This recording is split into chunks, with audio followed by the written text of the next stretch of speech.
A terceira temporada de Jujutsu Kaisen acabou de chegar com força. Depois do Satoru Gojo ter sido capturado, o Sukuna fez a maior bagunça na cidade. Isso não só traumatizou o nosso garoto, como agora ele tá sendo perseguido pra ser executado. Tudo começa com o Itadori dando fogo em uma maldição, pulando janela e roubando comida da casa dos outros. Mas como roubar não é certo, apareceu um bichão pegando ele e arremessando ele pra longe pra ele aprender a lição. Só que algo muito estranho derrotou aquela maldição e quando o Prota foi ver, era logo o espadão do Yuta perto da boca dele. Lá ele 1000 vezes. Eu vou engolir o Sukuna inteiro. Aí sim! Senti firmeza, moleque! A gente não sabe ao certo quantos dedos você aguenta. Algumas horas antes disso tudo lá no Japão, tinha um maluco estranho falando que a Maki era uma feminista muito folgadinha. E pra ele, toda mulher que não aceitasse um homem na sua frente pra proteger, ela merecia logo uma facada pelas costas. E esse aqui era o Naoya dizendo que ele seria o novo chefe do clã Zenin. Afinal, aqui só tinha pessoas imaturas, feias e esse velho nem tinha a aparência do Toji. Pra que ele foi falar isso, mano? Quase que o cara tomou um soco e perdeu a cabeça nessa brincadeira aí. Do nada apareceu um anão de jardim falando que é uma pena que o atual chefe do clã tinha acabado de falecer. Já que o último pedido do Kuro foi ler esse testamento na presença de todo mundo, então esse seria o momento perfeito. Basicamente o exibido conseguiu o que queria, que era ser o 27º líder do clã, mas as exigências era que esses dois aqui teriam que autorizar ele a usar os instrumentos amaldiçoados e os cofres secretos. E se alguma coisa rolasse com o Satoru Gojo, o pacto com o Toji seria honrado e o Megumi seria bem-vindo ao clã e ainda por cima seria chefe. Aí o cara já tava surtando que não poderia aceitar isso, e que era pra serva dele avisar todos que ele vai encontrar o Megumi e matar o hospedeiro do Sukuna. Voltando pro Itadori, o coitado tava lá se lembrando de todo aquele caos que tinha acontecido antes. O Shouzu perguntou se os ferimentos dele estavam melhor, mas ainda tinha um lugar que doía e ele sentia que o poder do Sukuna tinha ficado ainda mais forte. O maluco com o poder de sangue disse pro Prota relaxar um pouco e voltar pra escola Jujutsu. Mas no fundo Yuji não conseguia ficar tranquilo sabendo que ele matou milhares de pessoas e ele não podia fazer nada. Mas mesmo os irmãos do Shouzu terem sido mortos por ele, o mano da menstruação disse que tava tudo bem porque isso que significava ser um irmão. Quando chegou de noite o garotão já tava na atividade treinando pra ficar mais forte. E pelo visto tava funcionando, porque bastou um soco e a maldição foi explodida e o cara tava parecendo o Thanos. Aí depois de trazer todos os filhotes de cruz credo pra cá, o Shouzu mandou uma rajada de sangue em geral e o Yuji finalizou com um porradão servido no meio da fuça. O parceiro tava impressionado com essa força física e disse que o irmão mais novo dele parecia um verdadeiro deus da guerra. Tinha vários periquitos ali em cima e o Itadori disse pra ele parar com esse papo de que eles eram irmãos. Como tava essa barulheira toda, só facilitou as coisas pro Naoya encontrar ele. E o cara disse que o Megumi realmente era muito lento por não ter chegado primeiro. E já que o Gojo não tava mais aqui e o Itadori não tinha proteção, então tava na hora de matar ele. Foi teleportado nas costas, soco no meio da cara, e o Shouzu até tentou atacar, mas já tava apanhando mais do que tudo e de um jeito muito humilhante. Aí o Yuji mandou uma pedra na direção da testa dele e foi por muito pouco que não acertou. Quando de repente tudo começa a ficar roxo, o Itadori pergunta que presença é essa mais assustadora que a do Satoru Gojo. Adivinha só, família? Era o Yuta exalando uma energia bizarra falando que veio matar o Itadori. Como esse malandrinho não é burro, ele já tirou dele da reta dizendo que também queria matar esse Ferrari e depois usar ele como isca pra atrair outra pessoa. Shouzu disse que esse cara de cabelo preto deveria ser do mesmo nível que o Gojo e enfrentar ele seria a morte na certa. O Prota até tentou fugir, mas o Yuta já tava na cola dele mesmo com a espada sacada. Esse desgraçado não só bloqueou a ajuda pro Prota fugir, mas tava decretando que o vencedor aqui seria ele. Mas o Shouzu deixou bem claro que ninguém mexe com o irmãozinho dele e fica vivo depois. Dando pro presente, as habilidades do Yuta eram tão sinistras que o Itadori pensou que era até a Maki. O Yuta falou que realmente a benção dele não era na força, e que ele até tem mais energia amaldiçoada que o Gojo, mas a diferença é que os 6 olhos dele não faziam ele gastar tanta energia. E esse momento o Itadori tava conhecendo o verdadeiro protagonista do anime, e realmente não tava dando pra ler os movimentos dele, ainda mais com tanto poder sendo liberado desse jeito. Mas ao se lembrar que ainda tinha coisas pra ele acertar, o Yuji pede desculpa, mas não dá pra ele morrer numa hora dessa.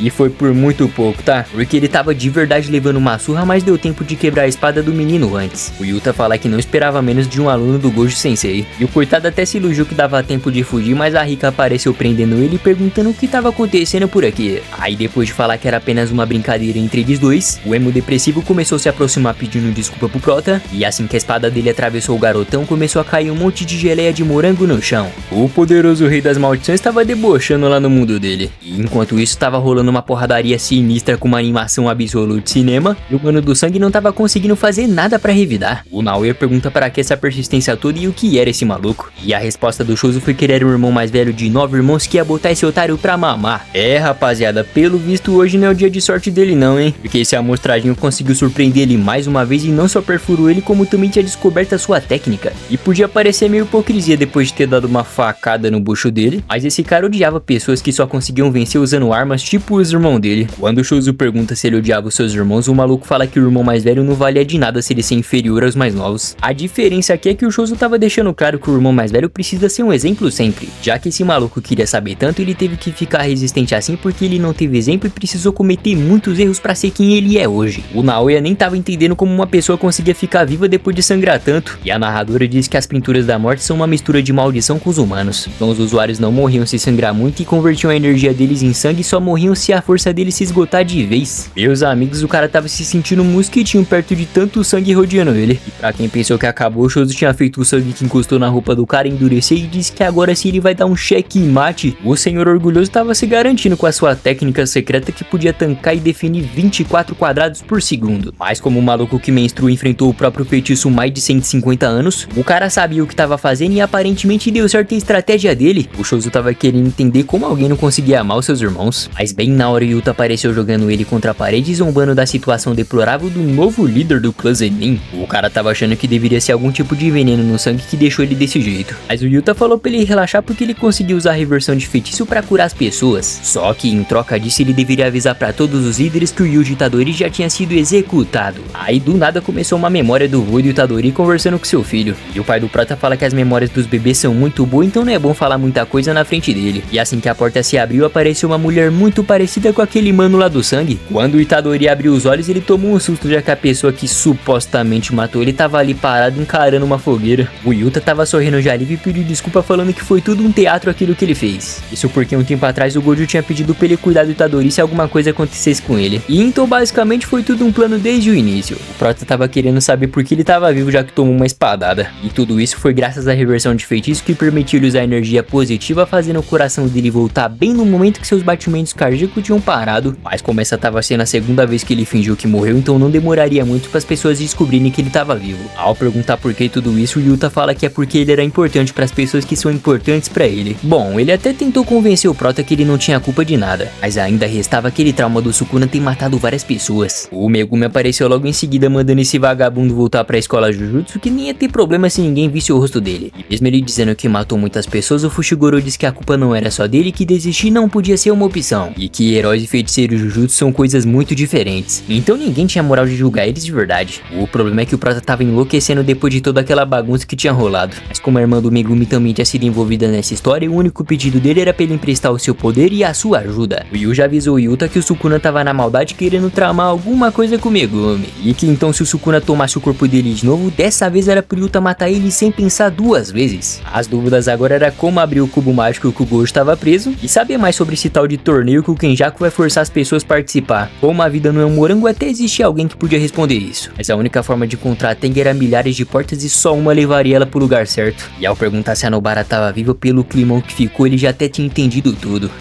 Do nada o mano do sangue apareceu falando que tava tudo sob controle, pô. E pela cara do Megumi, eu acho que alguém não gostou que esse cara tava ouvindo a conversa, não. Depois de dar uma caminhada, o Itadori ficou em choque que fazia muito tempo que ele não via Maki. A gatinha da Yuki tava falando que o corpo do Yuji era incrível mesmo. E que até ia ficar umas marcas de queimadura, mas o importante era que a vida dele tinha sido salva. O Choso tava passando a cal que o caminho pra tumba ficava no cofre proibido com os objetos e instrumentos amaldiçoados. E já que os irmãos deles estavam lá, adivinha só, daria pra ele sentir a presença deles e facilitar tudo por aqui. Aí quando a Maki pergunta quem era esse doidão, o Itadori fala que por enquanto pode considerar ele como o irmão mais velho. Depois de uns papos muito louco, o maluco disse que os irmãos dele estavam bem atrás dessa porta aqui. O lugar realmente era bem grandinho pelo visto. E a loirinha manda a galera relaxar porque o salão principal estava bem próximo deles. E a Tengen não costumava interferir na realidade, mas nem o fato do Gojo ter sido selado facilitou as coisas pra eles. Aí quando eles decidiram ir embora pra não atrapalhar esse ser imortal, a Tengen perguntou onde eles pensam que vão e que é um prazer conhecer esses jovens e o hospedeiro do Sukuna. A loirinha tava brava que ninguém deu boas-vindas pra ela. E enquanto geral ficava impressionado de conhecer esse ser super poderoso, o que a mina queria saber era o motivo dela ter fechado a tumba da estrela. Bom, o motivo disso é que ela tinha medo desses jovens feiticeiros se aliarem ao Kenjaku. E pra quem não sabe o que é Kenjaku, é um maluco que tá dentro do corpo do Geto. Depois do Prota se intrometer na conversa, o Megumi já tava lá brigando com ele. E a Tengen falou que mesmo sendo imortal, ela continuava envelhecendo e até eles ficariam preocupados assim se tivessem 500 anos. E foi a causa de ter falhado há 12 anos atrás que o envelhecimento dela acelerou e a sua identidade sumiu, fazendo ela se tornar o próprio mundo. O Yuta perguntou como eles poderiam abrir o Gokumon Kyo e quais eram os planos do Kenjaku. E a véia até podia contar isso pra eles, mas a condição era que a Yuki ou o emo depressivo ou o Chozo tinha que ficar pra proteger ela. O Yuta tava achando estranho isso, já que ela era imortal. E a Maki pensou que deveria ser medo de ser selada, sei lá. Mas o que a loirinha queria saber mesmo era quanto tempo ia demorar essa chatice aí. E então a Tengen já mandou o papo reto e disse que tá na hora de revelar qual é o plano daquele desgraçado. Basicamente tudo que ele desejava era forçar a evolução da humanidade por todo o Japão. O Megumi disse que realmente já tinha ouvido isso, mas seria estranho o Kenjaku não ter tentado fazer isso antes. E a Tengen falou que a explicação disso é que ele não tinha quantidade de energia amaldiçoada o suficiente. Além disso, transformar uma pessoa de cada vez com encantamento ia demorar muito. E aquele safado pretendia usar a Tengen pra fazer isso. Porém, o único jeito seria usando o receptáculo da estrela que o Toji mandou pra vala naquela vez, lembra? O Mano do Sangue pergunta como a velhota podia se assimilar com várias pessoas já que ela era uma só. E a Tengen falou que essa não era a forma original dela e a sua alma estava espalhada por toda a parte do mundo. Então qualquer um que se assimilar a ela podia se tornar algo além de um feiticeiro. Só que se todos os humanos evoluir e um sair do controle, aí o mundo inteiro iria virar uma bagunça por completo. Quando o Itadori pergunta por que tudo isso, a véia fala que ela não tem a capacidade de ler o que tá no coração das pessoas. A Maki até perguntou se não era mais fácil ela só recusar a assimilação. Mas aí como a Tengen evoluiu tanto e tava mais pra um espírito amaldiçoado do que um humano, ela era meio que o alvo da manipulação das maldições. Aí não ia ter jeito, o contato do Kenjaku faria ela ser absorvida na hora. E é por isso que o corpo verdadeiro dela tá rejeitando tudo na tuba da estrela. A proteção dele seria necessária pra ela, já que o selo poderia ser rompido a qualquer momento. A loirinha tava cheia de dúvidas sobre a morte da Riko. E por que um cara que tem 1000 anos só agora decidiu fazer um plano maluco? A resposta da Tengen é que ela, o Gojo e o receptáculo da estrela estão conectados pelo destino. Sem contar que o Satoru derrotou aquele cara 2 vezes lá no passado, então a estratégia do Kenjaku foi procurar aquele cubo pra selar o Gojo em vez de tentar matá-lo. E pense em um cara azarado, mano. Porque logo o Toji, que não tem energia amaldiçoada, foi o responsável a atrasar os planos dele mais uma vez. O resultado disso foi um destino totalmente destruído. E as peças foram se encaixando perfeitamente a partir do momento que um jovem habilidoso apareceu e o Gokumon Ko caiu nas mãos do Kenjaku. A migração e extinção usava a energia dos participantes e as fronteiras de um ritual para mandar a galera desse país para outro lado. E então provavelmente era um plano para ele conseguir fazer a assimilação com a Tengen. Mas para isso funcionar, o Kenjaku teria que fazer vários pactos estranhos. Um deles é que ele não podia ser o mestre do jogo. E isso era ruim, já que mesmo matando ele, o suposto destino horrível continuaria existindo. Aí ou todo mundo morria ou se recusava a participar pra morrer depois. E ouvir essas explicações confusas aí fez os coleguinhas pensar em participar disso pra eles conseguirem colocar novas regras na competição. Mas no fundo o que o Megumi queria mesmo era salvar o Gojo pra deixar ele resolver tudo isso sozinho. Depois dela perguntar quem ia ficar pra proteger ela, o Chozo e a Lourinha foram correndo dizendo que seriam eles. O argumento do Mano do Sangue é que a companhia dele não seria tão eficiente como a dos outros e que seria até bom ele se vingar do Kenjaku que fez aquilo com seus irmãos. E enquanto a Yuki queria conversar mais com a Tengen, o Yuta nem fez questão, já que ele queria ficar perto dos seus amigos. Agora que já tinha os voluntários, a velha tirou outro cubo mágico do nada falando que precisaria libertar o Mano dos Olhos Azuis. E olha que negócio maluco. Isso aqui era tipo uma porta dos fundos que permitia eles ir por trás pra pegar o Gojo. Seu amor me pegou, você bateu tão forte com o teu amor. Porém, como a alegria de pobre dura pouco, só o Kenjaku autorizando que daria pra abrir. Ou com uma tal de lança celestial invertida ou uma corda negra que cancelaria qualquer feitiço. A lança o Satoru Gojo deve ter destruído ou selado há 12 anos atrás. E o Itadori já tava pistola, porque ano passado o sensei dele fez o favor de destruir a corda também. Resumindo, rapaziada, o Gojo nada mais nada menos fez a maior cagada da vida dele e todo mundo se lascou agora. Porém, ainda existia um feiticeiro de 1000 anos atrás que se chamava de Anjo e o poder dela podia cancelar qualquer feitiço ou abrir esse cubo mágico aqui. O Megumi já tava desesperado querendo saber onde ela estava e a véia falou que ela tava na parte leste de Tóquio. E pense em uma bicha zica, mano. A Tengen literalmente conseguia ver várias coisas ao redor do mundo e tava passando a cal pra galera conseguir. O protagonista que não tem protagonismo falou que então deveria ser tipo aquela ponte do rio Yasuhashi. E a véia deixou claro que todos do Japão foram amaldiçoados e estavam sendo carregados pro outro lado. O Yuta explicou que os jogadores despertaram perto da meia-noite no dia 31 de outubro. E então agora eles só tinham 10 dias e 15 horas até Armando Megumi ser forçado a participar disso também. Apareceu uma mina 10/10 estragando os pulmões e dizendo que talvez o feitiço force as pessoas a quererem participar, já que recusar seria a morte na certa. E a Maki falou que a Shoko realmente previu tudo, então não deveria ter risco nenhum pra uma pessoa que não tem feitiço tipo ela. Mas a sua maior preocupação era isso acontecer com aquele panda que não tinha cérebro. A regra número 3 era permitir que um jogador conseguisse sair se ele jogar. Mas era outro meio patético de manipular as pessoas, fazendo elas acharem que estão escolhendo alguma coisa. E enquanto a 4 e a 5 afirmava que geral ia ganhar pontos se matar o adversário. Além disso, os feiticeiros valiam 5 pontos e as pessoas normais iam valer só 1 ponto mesmo. Quando o Megumi perguntou quem é o mestre do jogo, a Tengen fala que todo jogador vai receber um Shikigami chamado de Kogani. E então meio que o sistema é o próprio mestre do jogo, sei lá, nem um anime tá sabendo explicar esse maluco torneio. E tem mais, tá? Pra adicionar alguma regra tinha que negociar com o mestre e não pode ser nenhuma regra que atrapalhe o torneio. Ou seja, só tava ficando cada vez mais difícil de ver um jeito de sair vivo disso aqui. Além de forçar as pessoas a serem obrigadas a aceitar as regras, quem não matasse outra pessoa iria de game over. Mas segundo o Megumi, ele tinha uma ideia pro Itadori não precisar matar mais ninguém. Agora que acabou as explicações chatas, o Chose e a Lourinha ficar aqui pra defender a velhota. Aqui ia ter que voltar pro clã Zenin pra pegar os instrumentos amaldiçoados, já que o clã Kamo e o dela estavam de pilantragem. E o lado bom é que já que o Megumi é o novo líder do clã, então eles podiam vasculhar o cofre proibido sem nenhum problema. Como o Yuton já é mais pra frente, o cara já ia participar dos jogos pra ir resumindo algumas informações pra eles. Sem contar que existe a chance dele se enfrentar ou dele ficar longe da galera pra sempre. Isso deixou os dois preocupados com aquela promessa de matar o Prota se o Sukuna tomasse controle de novo. E o Megumi falou que só depois que ele morrer que o Yuji podia ir lá pedir esse favor pra ele. Já que tava faltando gente no time, o Yuta falou que eles precisavam ir atrás de um tal de Hakari. E pra você que não leu o mangá, é esse maluco da figurinha que seu amigo fica mandando no WhatsApp pra você.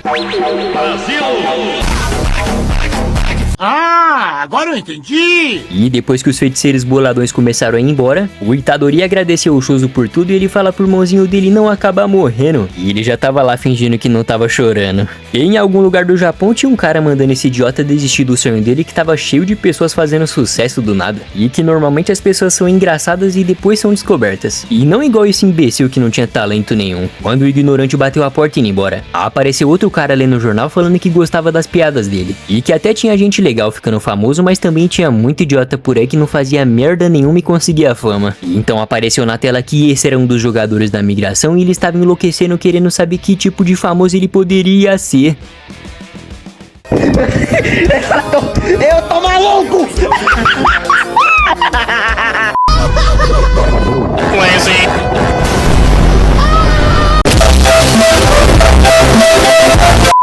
É isso, meu feiticeiro descolado. Infelizmente esse episódio serviu só pra explicar o torneio, mas calma aí que vai vir muita maluquice pela frente, fechou? Então já vai se inscrevendo no canal, ativando o sininho pra você não perder o próximo episódio, beleza? Valeu por assistir, tamo junto e até a próxima.